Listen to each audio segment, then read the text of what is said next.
साबिर शाकिर, अभी खोसा साहब भी प्रोग्राम में यही बात कर रहे थे कि बड़ा सादा सा ये मामला था कि 30 अप्रैल को इंतखाबात होने हैं, फैसला इस चीज़ का होना चाहिए कि 90 रोज़ के अंदर करवाने हैं नहीं करवाने हैं, आईनी हवाले से क्या कहता है, क्यों इस मामले को ताख़ीर का शिकार किया जा रहा है। ये मामला आप क्या समझते हैं, इतना पेचीदा क्यों हुआ?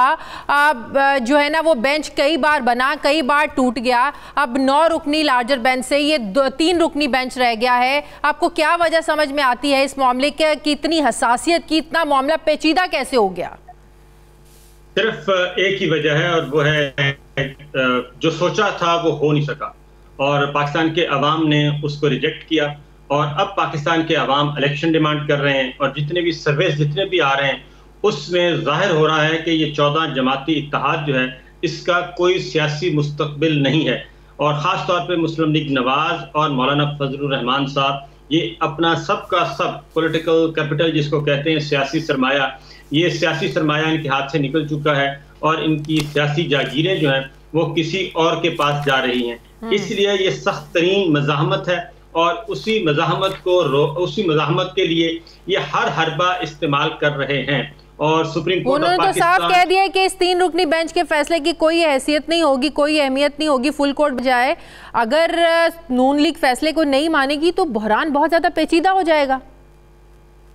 मेरा ख्याल है कि ये सिर्फ बड़के हैं और मेरा ख्याल है कि आप पीछे चले जाएं, पनामा के वक्त भी ये यही कहते थे कि हम फैसला नहीं मानेंगे और जो भी उसके बाद जो एक कंपेन की गई जुडिशरी के खिलाफ और मिलिट्री लीडरशिप के खिलाफ, तो अब भी ये मुमकिन नहीं है कि ये स्टेट से टकराएंगे और ये रियासत से टकराएं और ये फैसला नहीं मानेंगे, ये मुमकिन नहीं है। इसलिए सेक्रेटरी खजाना और सेक्रेटरी दिफा को बराह रास्त बुलाया गया है और सुप्रीम कोर्ट ऑफ पाकिस्तान ने इनको वक्त दिया है 2 दिन का और ये 2 दिन इनके पास है। मंडे तक ये आपस में सोच विचार कर लें।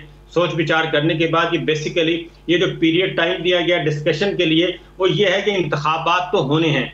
आज जितनी भी हेयरिंग है अटॉर्नी जनरल साहब ने बहुत राइट लेफ्ट पे खेलने की कोशिश की लेकिन सुप्रीम कोर्ट जो है उनको वो फोकस कर रहे थे। आप सिर्फ ये बताएं कि इंतखाबात कब और कैसे होने हैं, इस इंतखाबात के इनकाद को यकीनी बनाने के लिए आपके पास क्या है। तो इसीलिए सेक्रेटरी खजाना और सेक्रेटरी दिफा को बुलाया और इस दौरान इनको टाइम दिया है कि आप आपस में डिस्कस कर लें, मशवरा कर लें, मुशावरत कर लें। यही तो अदालत ने बड़ा अच्छा मशवरा दिया है कि हुकूमत ऑपोजिशन बैठे, तहरीक इंसाफ साथ बैठे, तो आप मिलकर अगर बात करने तो ज्यादा अच्छा होगा। लेकिन उल्टा आजम नज़ीर तारड़ और मुस्लिम लीग नून के लोग ये तनकीद करना शुरू होगी कि सियासतदानों को मशवरे बाद में दें, अपने अंदर जो पहले आप लोगों के इख्तलाफात है पहले उसको तो ठीक कर लें।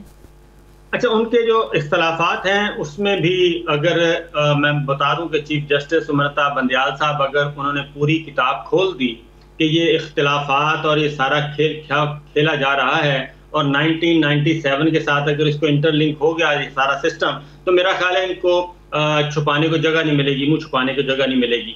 बुनियादी तौर पे ये है कि 1997 का स्क्रिप्ट था वो हो गया फ्लॉप और उसके फ्लॉप होने की वजह ये है कि दुनिया ज़माना बदल गया है, दुनिया बदल गई है और सुप्रीम कोर्ट में अब ये नहीं है कि आप उनको डिक्टेट करेंगे और अपनी मर्जी के मुसल्लत करदा फैसले जो हैं वो उनको बताएंगे।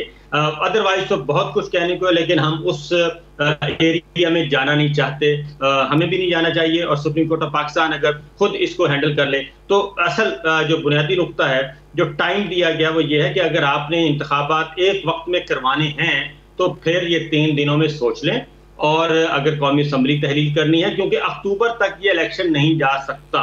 बुनियादी बात मतलब कि अगर एक दिन में आपने करवाने भी हैं वो अक्टूबर नहीं, वो आपको पहले ही करवाने पड़ेंगे, 30 अप्रैल से पहले हो या 30 अप्रैल को हो, उसके बाद मामला नहीं जा सकता।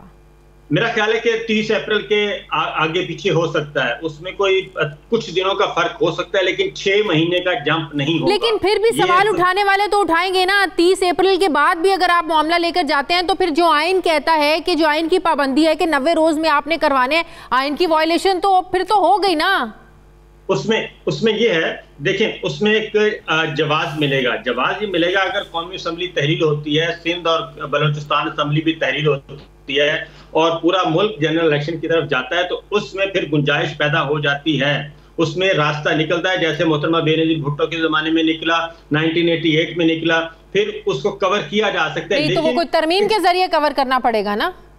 वो कुछ ना कुछ उसका कोई निकाल लेंगे रास्ता, क्योंकि चीफ जस्टिस ऑफ पाकिस्तान ने भी ये कहा है कि उनकी भी एक दो मुलाकातें हैं, तो मंडे तक वो जो उन्होंने एक इंदिया दिया कि मंडे तक कोई अच्छी खबर मिलेगी।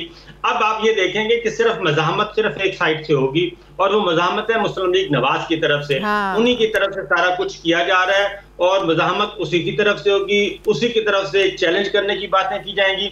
लेकिन मेरा अपना ख्याल है कि सिस्टम जो है वो प्रिवेल करेगा, कॉन्स्टिट्यूशन प्रिवेल करेगा। ये पॉसिबल नहीं है, मुमकिन नहीं है कि आप इस तरीके से एक राह फरार इख्तियार करें और इलेक्शन और जमहूरियत और वोट के बगैर आप कहेंगे कि आपका इक़्तिदार जारी और सारी रहे। तो आपको भी यही लग रहा है कि मुस्लिम लीग नून अगर नहीं मानेगी, एक तो नंबर एक तौहीन अदालत लगेगी, दूसरा उसके बावजूद भी आपको इलेक्शंस में जाना पड़ेगा? बिल्कुल जाना पड़ेगा, इलेक्शन के अलावा कोई ऑप्शन नहीं है। अगर आपने कॉन्स्टिट्यूशन को रखना है, अगर आपने डेमोक्रेसी, पार्लियामेंट्री डेमोक्रेसी, इन सारे नॉर्म्स को रखना है, नॉर्म्स को, और उसके बाद फिर आगे बढ़ना है, तो ये तो होगा। अदरवाइज फिर एक ही तरीका है कि जनाब ठीक है मार्शल लॉ लगा दें और या कोई इमरजेंसी प्लस और इस तरह का कोई काम कर दें, तो इलेक्शन से आप बच जाएं। क्योंकि जो कंपैरिजन किया गया सुप्रीम कोर्ट ऑफ पाकिस्तान ने अब तक न वो 5 मेंबर्स हैं, क्योंकि ना 5 मेंबर्स जब थे तब कोई ये इंप्रेसिव कर सकते हैं, टॉक इंप्रेसिव आर्गुमेंट कर सकते हैं। सिक्योरिटी का इशू उन्होंने कहा कि पंजाब में तो सिक्योरिटी का इशू नहीं है, पंजाब में अभी तक सिक्योरिटी का इशू माना ही नहीं गया। उसके बाद उन्होंने कहा फाइनेंस का, तो उन्होंने कहा फाइनेंस उन्होंने कहा कि हमारी तनख्वाहों पे कट लगा लें, ये कोई इतने पैसे नहीं है, ये हमारी तनख्वाहों पे सबकी लगाएं आप कट।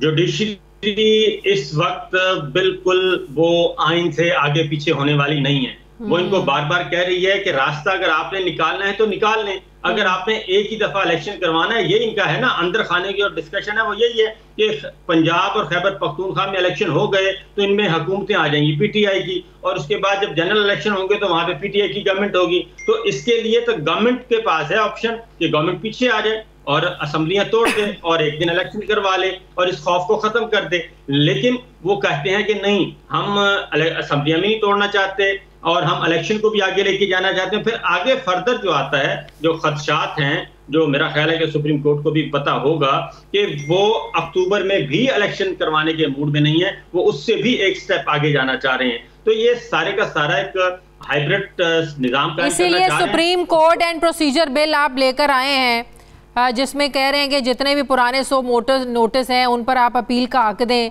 आपको पता है इससे किन किन को फायदे मिलने वाले हैं, ये भी एक आपने काम शुरू कर दिया है तवज्जो हटाने के लिए। बिल्कुल ऐसा ही है, और ये क्यों किया गया? ये इसलिए किया गया कि सुप्रीम कोर्ट ऑफ पाकिस्तान, मैं जाती तौर पर चैलेंज करने के लिए तैयार हूं कि चीफ जस्टिस ऑफ पाकिस्तान को अप्रोच किया गया, उनको मनाने की कोशिश की गई, उनको हर तरीके से कि आप हमें फेवर करें।